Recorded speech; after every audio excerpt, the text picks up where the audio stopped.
बिस्मिल्लाहिर्रहमानिर्रहीम। Welcome back to barrister Kamran Ilyas law chamber. आज का टॉपिक बहुत इम्पॉर्टेंट है और इसके लिए मेरी ये रिक्वेस्ट है कि आप आखिर तक इसे लाजमी देखिएगा। ये लॉ स्टूडेंट्स और प्रैक्टिशनर्स के लिए बहुत इम्पॉर्टेंट है। ये है इनहेरिटेंस, आपकी जायदाद कैसे तकसीम होगी।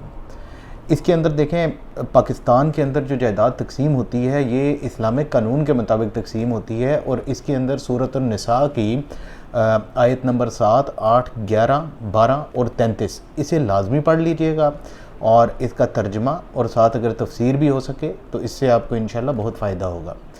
तो इसके अंदर सिनेरियोज़ जो हैं वो 8 आ जाते हैं। सबसे पहले शोहर की जायदाद में बीवी या बीवियों का हिस्सा, फिर बीवी की जायदाद में शोहर का हिस्सा, फिर बाप की जायदाद में औलाद का हिस्सा, फिर माँ की जायदाद में औलाद का हिस्सा, बेटे की जायदाद में वालिदैन का हिस्सा, बेटी की जायदाद में वालिदैन का हिस्सा, कलाला, और अगर कलाला के सगे बहन भाई हों तब जायदाद कैसे तकसीम होगी। देखें, जब भी जायदाद तकसीम होगी उसके लिए सबसे पहले ज़रूरी ये है कि अगर कोई वसीयत है तो उस वसीयत को पूरा किया जाए और उस वसीयत को पूरा करने के बाद अगर कोई कर्ज़ है तो उस कर्ज़ को अदा किया जाए।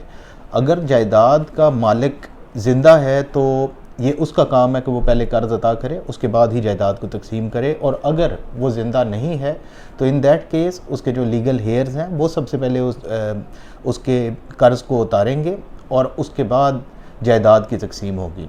तो इसे मैं बहुत शॉर्ट करूँगा और इसे शुरू करने से पहले मेरी आप लोगों से ये दरख्वास्त है कि आप इस चैनल को सब्सक्राइब कर लें ताकि मुस्तकबिल में जो भी मेरी वीडियो आए वो आपको नोटिफिकेशन वसूल हो जाए और आप वो वीडियो देख सकें। और अपने सवालात लाजमी पूछा करें, उससे हमें ये फ़ायदा होता है कि हमें लोगों के मसाइल का पता चलता है कि लोग किस किस्म के सवालात के जवाब चाहते हैं। तो बहुत जल्दी से हम अब शुरू करते हैं अपना ये। आपके जो जायज़ हकदार होते हैं जायदाद के वो आपके माँ बाप, औलाद और बीवी और शोहर होते हैं। इसके अलावा बहन भाई वगैरह वो कलाला की सूरत में आते हैं। तो पहला सिनेरियो आता है कि खावंद की जायदाद में बीवी का हक। तो खावंद की जायदाद के अंदर बीवी का हिस्सा जो होता है वो होता है 8वां या चौथा। हर दूसरी सूरत में 8वां हिस्सा ही होगा, लेकिन अगर खावंद की कोई औलाद ना हो तो तब बीवी को चौथा हिस्सा मिलेगा। और उसके अलावा खावंद के सिर्फ औलाद के अंदर सिर्फ बच्चियां हैं तो बच्चियों को 2/3 हिस्सा मिल जाएगा, और अगर एक बच्ची है तो उसे आधा हिस्सा मिल जाएगा जायदाद का। और अगर कोई बच्चे नहीं हैं तो जैसे कि मैंने पहले बताया कि 1/4 हिस्सा बीवी को चला जाएगा और बाकी हिस्सा पेरेंट्स को, वालिदैन को चला जाएगा। और 2 सूरतों में बेवा वो जायदाद में अपना शेयर नहीं ले सकती। एक कि वो जायदाद की तकसीम होने से पहले फ़ौत हो गई हो, या फिर उसने जायदाद की तकसीम होने से पहले दूसरी शादी कर ली हो। लेकिन अगर ये 2 सूरतें नहीं हैं तो बेवा का हिस्सा इंटैक्ट रहेगा। अब चलते हैं कि बीवी की जायदाद में शोहर का क्या हिस्सा होगा और शोहर के वालिदैन का भी। तो बीवी की जायदाद के अंदर शोहर का आधा या चौथाई हिस्सा होगा और वालिदैन का आधा हिस्सा होगा। लेकिन ये सिनेरियोज़ हैं, मैं वो सिनेरियोज़ आपको बता देता हूँ। अगर बच्चे हैं तो शोहर को मिलेगा चौथाई हिस्सा और पेरेंट्स को, वालिदैन को मिलेगा 6ठा हिस्सा, और बाकी हिस्सा चला जाएगा बच्चों को। अगर सिर्फ डॉटर्स हैं, बच्चियां हैं, तो बच्चियों को मिल जाएगा 2/3 हिस्सा, हस्बैंड को चौथा हिस्सा मिल जाएगा और पेरेंट्स को चला जाएगा 6ठा हिस्सा। और अगर एक ही डॉटर है तो आधी जायदाद उस डॉटर को चली जाएगी, हस्बैंड को चौथा हिस्सा मिल जाएगा और 6ठा हिस्सा वालिदैन को मिल जाएगा। अगर खातून के बच्चे हैं और वो अपने वालिदैन की जायदाद से पहले फ़ौत हो जाती है तो फिर उसके हस्बैंड को चौथा हिस्सा मिलेगा, उसका हिस्सा उसे मिलेगा, हस्बैंड को चौथा हिस्सा मिलेगा और रिमेनिंग चला जाएगा बच्चों को। और इसी तरह अब हम आ जाते हैं बाप की जायदाद की तकसीम कैसे होगी।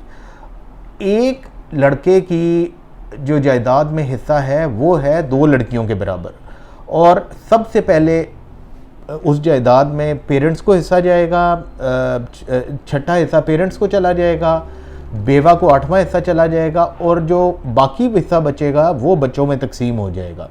और उसके अंदर बाकी बातें तो उसी तरह ही हैं कि 8वां हिस्सा बीवी का, 6ठा हिस्सा पेरेंट्स का, ये इसी तरह ही है।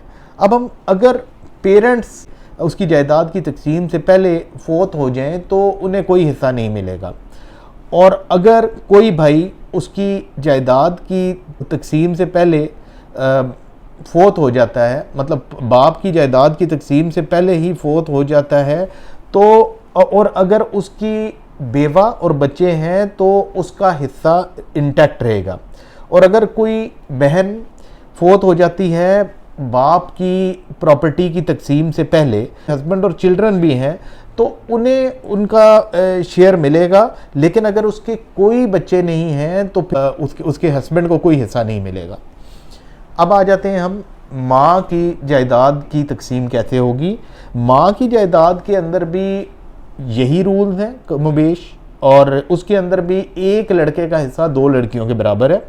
उसके अंदर भी पहले पेरेंट्स आएंगे, फिर उसके बाद हस्बैंड आएगा और फिर चिल्ड्रन आएंगे।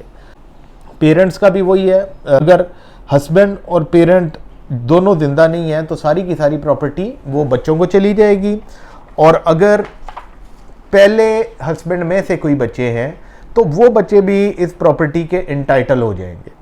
अब आ जाते हैं कि बेटे की प्रॉपर्टी कैसे तकसीम होगी।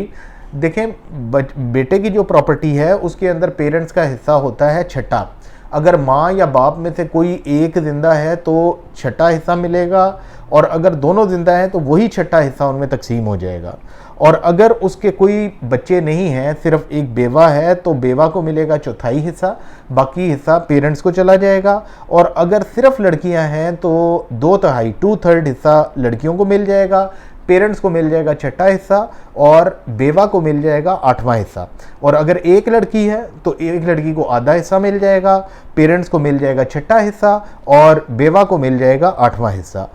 और अगर वो विडवर है, रंडवा है और उसकी कोई औलाद भी नहीं है, तो इन दैट केस माँ को मिलेगा 3रा हिस्सा, बाप को मिल जाएगा 2/3 ऑफ द प्रॉपर्टी।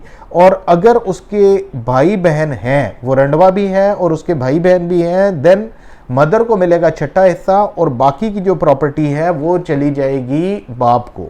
अब हम आ जाते हैं नेक्स्ट सिनेरियो, बेटी की जायदाद की तकसीम कैसे होगी।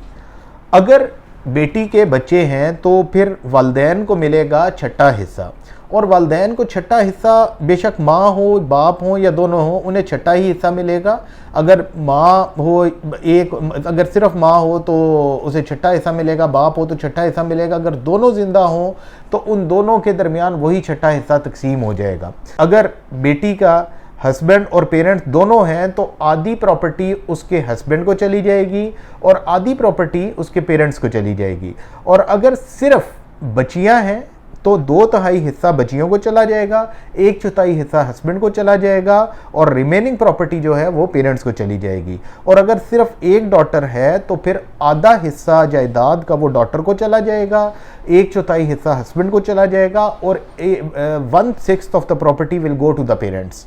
और अगर वो विडो है, मतलब वो बेवा है, उसका हस्बैंड नहीं है और बच्चे भी नहीं हैं, उसके पेरेंट्स को प्रॉपर्टी चली जाएगी और मदर को उसके अंदर से मिलेगा 1/3 हिस्सा। और अगर उसके बहन भाई हैं, सिबलिंग्स हैं, तो मदर को मिलेगा 6ठा हिस्सा और रिमेनिंग चला जाएगा फादर को। अब हम बात करते हैं कलाला की। कलाला उस ऐसे शख्स को कहते हैं कि जिसका ना कोई बहन भाई सिबलिंग्स हो, ना पेरेंट्स हो और ना ही स्पाउस, मतलब बीवी या शोहर ना हो। तो उसका कलाला का एक स्टेप ब्रदर है, सुतेला भाई है, तो 6ठा हिस्सा उस स्टेप ब्रदर को चला जाएगा। अगर स्टेप सिस्टर है तो 6ठा हिस्सा स्टेप सिस्टर को चला जाएगा। अगर एक से ज़्यादा है तो सबको 1/3 हिस्सा मिलेगा और बाकी करीबी रिश्तेदारों, जिसमें अगर दादा दादी नाना नानी जिंदा हो या चचा ताया फूफो खाला मामू और उनकी औलादों में जो ज़रूरतमंद हो, ऐसे तकसीम की जाएगी कि किसी के लिए ज़रा रसा ना हो। और फिर आ जाते हैं कि अगर कलाला के असल बहन भाई हैं मतलब सगे बहन भाई हैं, तो इन दैट केस अगर एक बहन है तो आधा हिस्सा बहन को चला जाएगा, बाकी हिस्सा चला जाएगा उसके ज़रूरतमंद रिश्तेदारों को। अगर दो बहनें हैं, 2/3 हिस्सा बहनों को चला जाएगा, बाकी हिस्सा चला जाएगा ज़रूरतमंद रिश्तेदारों को। और अगर एक भाई है तो सारी की सारी प्रॉपर्टी उस भाई को मिल जाएगी। तो उम्मीद है कि ये मैंने बहुत आसान अल्फाज में आपको समझा दिया है, इसके अंदर मज़ीद कोई मुश्किल बात नहीं है, यही कॉन्सेप्ट है इसका। और ये मैं कह सकता हूँ कि थोड़ा सा टेक्निकल ज़रूर है लेकिन मुश्किल बिल्कुल नहीं। इस दुनिया में कोई चीज़ भी मुश्किल नहीं है। तो इस वीडियो को लाजमी शेयर कीजिएगा अपने दोस्तों के साथ, अजीज़ व अकारब के साथ, ताकि उन लोगों को भी फ़ायदा हो सके। और आपकी जो सजेशंस हैं वो हमें लाजमी दीजिएगा ताकि हम मज़ीद अपने सवालों जवाब के सेशंस के अंदर बेहतरी ला सकें। तो that's all from me, thank you very much ji.